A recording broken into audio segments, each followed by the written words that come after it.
America और Iran के बीच बातचीत की कवायद फेल होती दिख रही है। दोनों देशों में तनाव बढ़ता जा रहा है। इस बीच ईरान के सुप्रीम लीडर मुज्तबा खामेनेई भी एक्टिव हो चुके हैं। मुज्तबा ने पूरी तरह से कमान संभालते ही IRGC को किसी भी हमले का तुरंत और प्रभावी तरीके से जवाब देने के निर्देश दिए हैं। इतना ही नहीं, ईरान ने हॉर्मुज में अपनी सबसे घातक सबमरीन को भी उतार दिया है। देखिए।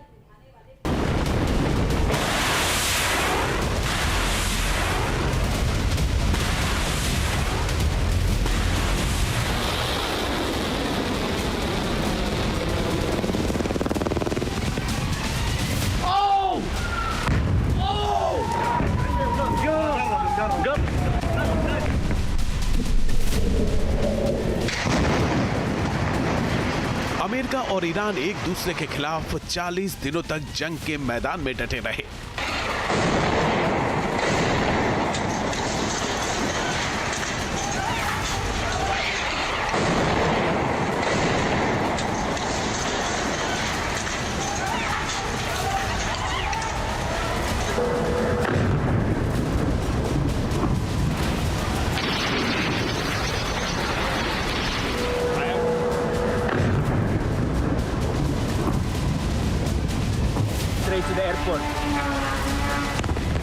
सीज फायर के बाद 1 महीने से ज्यादा वक्त तक बातचीत की टेबल पर उलझते रहे।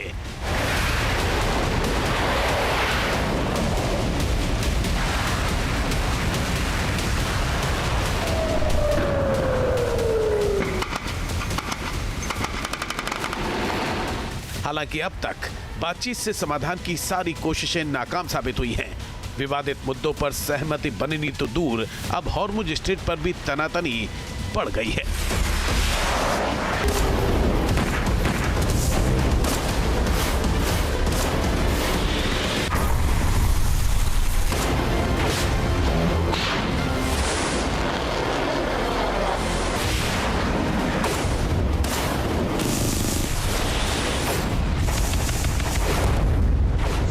बढ़ते तनाव के बीच ईरान के सुप्रीम लीडर मुज्तबा खामेनेई भी एक्टिव हो गए हैं। उन्होंने अमेरिका के किसी भी हमले का करारा जवाब देने का निर्देश दिया है।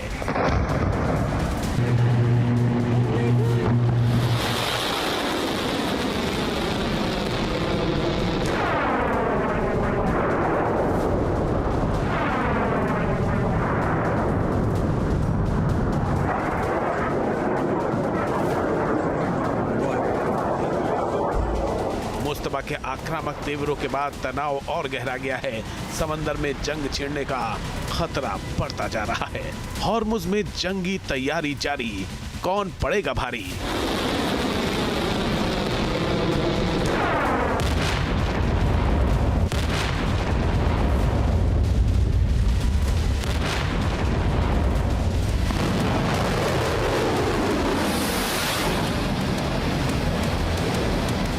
कूटनीति से नहीं बनी बात, अब विध्वंसक आघात।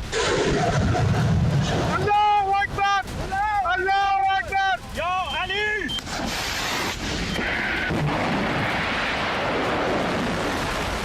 मुज्तबा ने संभाली कमान, मिडिल ईस्ट में बारूदी तूफान।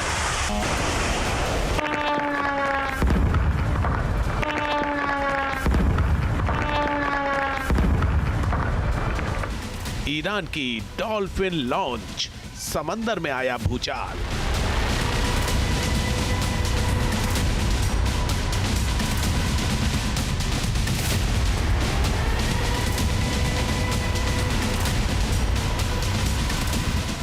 खलीफा ने दी धमकी, अमेरिकी नेवी की सांस अटकी।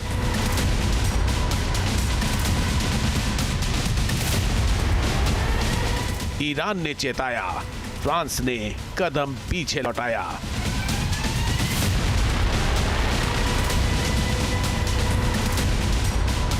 खलीफा की हुंकार, समंदर में हाहाकार। अमेरिका से बढ़ते तनाव के बीच ईरान ने फारस की खाड़ी में ऑपरेशन डॉल्फिन का आगाज कर दिया है। समंदर में अपनी सबसे खतरनाक सबमरीन को उतार दिया है। अब तक पर्दे के पीछे से रणनीति बना रहे ईरान के सुप्रीम लीडर मुज्तबा खामेनेई ने अब कमान संभाल ली है। उन्होंने ये कहकर खतरे की घंटी बजा दी है कि फारस की खाड़ी में दुश्मन के पास समंदर की गहराइयों के अलावा कोई दूसरी जगह नहीं बची है।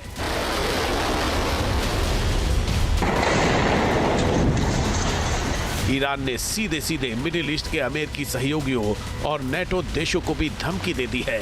अमेरिका का साथ देने पर अंजाम भुगतने की चेतावनी दे दी है। ईरान की सैन्य तैयारी और खलीफा के इरादे जंगी सायरन बजा रहे हैं। किसी भी वक्त जंग छिड़ने का खतरा मंडराने लगा है। ऐसे में सवाल उठ रहे हैं कि क्या अमेरिका और ईरान में दूसरे दौर की जंग की उल्टी गिनती शुरू हो गई है, और क्या इस बार समंदर में अमेरिका और ईरान आमने सामने होंगे? अगले कुछ मिनटों में इन सवालों की करेंगे पड़ताल। आप बने रहिए हमारे साथ।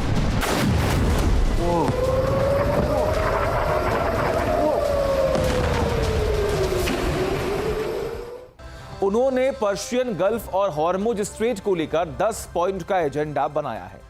बताया जा रहा है कि खामेनेई ने कहा है कि फारस की खाड़ी में अमेरिका की मौजूदगी क्षेत्र में असुरक्षा का सबसे बड़ा, सबसे अहम कारण है। उन्होंने ये भी दावा किया कि अमेरिका के डमी सैन्य बेस अपनी सुरक्षा सुनिश्चित करने में असमर्थ रहे हैं। ईरानी सुप्रीम लीडर ने जोर देकर कहा कि फारस की खाड़ी का उज्जवल भविष्य और संबंधित देशों की प्रगति अमेरिका के बिना ही संभव है। मुस्तफा ने यह कहकर खाड़ी देशों को रिझाने की कोशिश की है कि फारस की खाड़ी और ओमान सागर के जल क्षेत्र के पड़ोसियों के साथ ईरान का साझा भाग्य जुड़ा हुआ है। उन्होंने अमेरिका को चेतावनी देते हुए कहा कि फारस की खाड़ी में दुश्मन के पास समंदर की गहराइयों के अलावा कोई दूसरी जगह नहीं बची है। मुज्तबा ने फारस की खाड़ी में ईरान की विजय का दावा किया और इसे नई व्यवस्था की शुरुआत भी बताया। उन्होंने कहा कि हॉर्मुज के कुशल प्रबंधन के बाद फारस की खाड़ी की सुरक्षा सुनिश्चित की जाए और हॉर्मुज स्ट्रेट में दुश्मन की तरफ से किए जा रहे दुर्व्यवहार खत्म करेंगे। मुज्तबा ने कहा कि कानूनी नियमों के जरिए क्षेत्र के देशों की सुविधा और प्रगति सुनिश्चित भी करेंगे। उन्होंने यह भी दावा किया कि हॉर्मुज के नए प्रबंधन से हासिल आर्थिक फायदों से ईरानी लोग खुश होंगे। मुज्तबा के एक्टिव होते ही IRGC ने भी अमेरिका को घातक जवाबी कार्रवाई की धमकी दे दी है।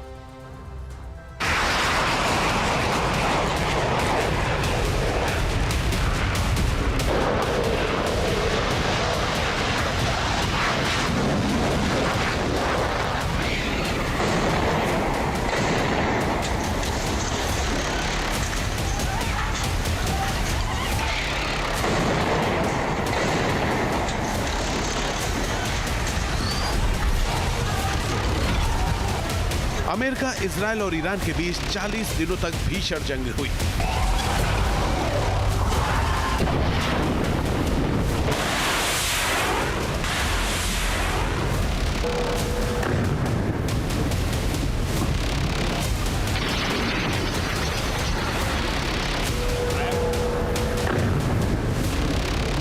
एक महीने से भी ज्यादा वक्त तक अमेरिकी और इजरायली फाइटर जेट्स ईरान के आसमान में गरजते रहे, बमों की बारिश करके रणनीतिक ठिकानों को निशाना बनाते रहे।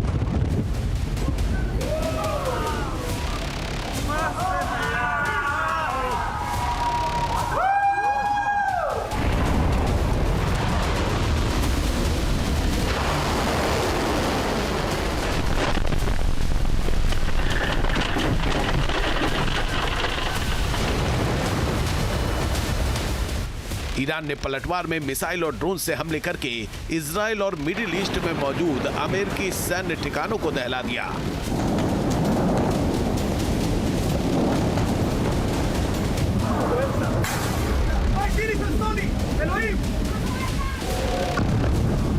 जंग के पहले ही दिन अमेरिका और इजराइल के हमले में ईरान के supreme leader Ayatollah Ali Khamenei की मौत हो गई। उनकी जगह सुप्रीम लीडर बने मुज्तबा खामेनेई इसके बाद कहीं भी सार्वजनिक रूप से नजर नहीं आए।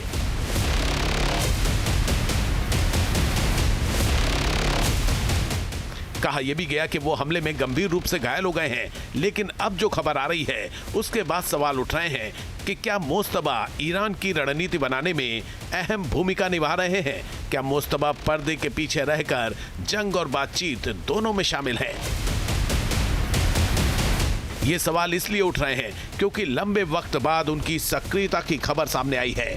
ईरानी मीडिया रिपोर्ट्स के मुताबिक ईरानी सेना की यूनिफाइड कमांड के प्रमुख अली अब्दुल्लाही ने मुज्तबा खामेनेई से मुलाकात की है। बैठक में खाड़ी क्षेत्र की सुरक्षा स्थिति, सैन्य तैयारियों और मौजूदा तनाव पर विस्तार से चर्चा हुई। बताया जा रहा है कि बैठक का मुख्य फोकस वाणिज्यिक जहाजों पर हमलों के बाद संभावित सैन्य प्रतिक्रिया की तैयारी पर था। इससे ये संकेत मिलता है कि ईरान के राजनीतिक और सैन्य नेतृत्व के बीच उच्च स्तर पर लगातार समन्वय जारी है। रिपोर्ट्स के मुताबिक मुज्तबा खामेनेई ने ईरानी सशस्त्र बलों को नए परिचालन निर्देश जारी किए हैं। इनमें सैन्य सतर्कता बनाए रखने, दुश्मनों पर दबाव कायम रखने और तेजी से प्रतिक्रिया क्षमता मजबूत करने पर जोर दिया गया है।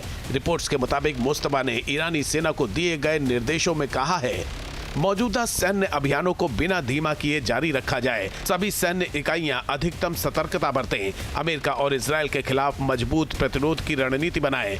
ईरानी हितों या संपत्तियों पर हमला होने पर तत्काल जवाबी कार्रवाई करें। खाड़ी क्षेत्र में ईरानी सैन्य और व्यापारिक जहाजों की सुरक्षा बढ़ाई जाए। हॉर्मुज समेत अहम समुद्री मार्गों की निगरानी मजबूत की जाए। सैन्य और राजनीतिक नेतृत्व के बीच तेजी से समन्वय हो। संकट की स्थिति में तुरंत प्रतिक्रिया के लिए एकीकृत कमांड सिस्टम मजबूत करें।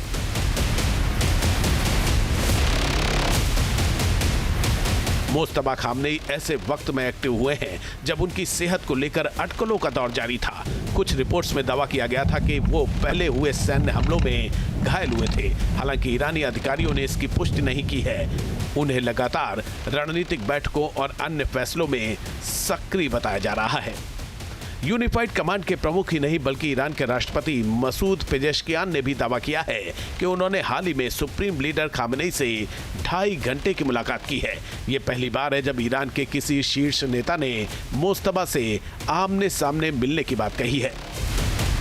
बहरहाल मुज्तबा के एक्टिव होने के बाद ईरान की रिवॉल्यूशनरी गार्ड यानी IRGC ने अलग से बयान जारी कर अमेरिका को कड़ी चेतावनी दे दी है।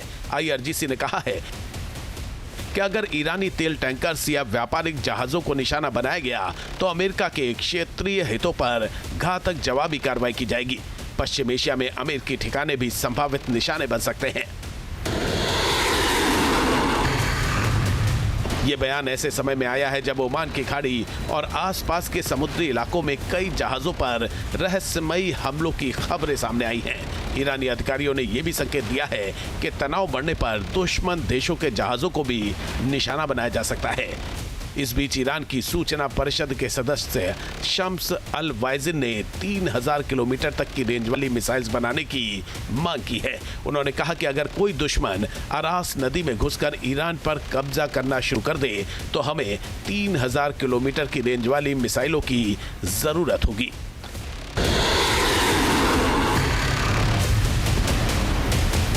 संकेत साफ है कि ईरान ने भविष्य की तैयारियां भी तेज करने के संकेत दिए हैं। बहरहाल सुप्रीम लीडर मुज्तबा खामेनेई के एक्टिव होने की खबरों के बाद ईरान के हौसले बुलंद हैं। वो न सिर्फ परमाणु कार्यक्रम जारी रखने पर अड़ा हुआ है बल्कि अमेरिका को सीधे सीधे ललकार भी रहा है। ईरान के इस रुख के बाद मिडिल ईस्ट का पारा और हाई हो गया है। जंग का खतरा बढ़ गया है।